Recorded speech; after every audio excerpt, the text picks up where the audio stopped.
અને મહત્વના સમાચાર અલ્પેશ ઠાકોરને લઈને અલ્પેશ ઠાકોર વિરુદ્ધ કોંગ્રેસે કવાયત તેજ કરી છે। પક્ષ વિરુદ્ધ પ્રવૃત્તિ કરવા બદલ કોંગ્રેસે અલ્પેશને 7 દિવસમાં જવાબ આપીને અલ્પેશ પાસેથી જવાબ માંગ્યો છે।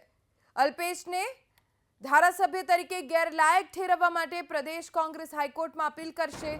અલ્પેશને ગેરલાયક ઠેરવવા માટે પક્ષ વિરોધની ગતિવિધિઓના કોંગ્રેસે પુરાવા પણ એકઠા કર્યા છે।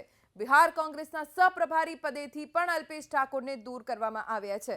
અલ્પેશ પક્ષ વિરોધી પ્રવૃત્તિ કરી હોવાના પુરાવા અત્યારે એકત્ર કરવામાં આવી રહ્યા છે અને અલ્પેશ ઠાકોરને ધારાસભ્ય પદેથી ગેરલાયક ઠેરવવા માટે કોંગ્રેસ હવે સક્રિય થઈ ગયું છે।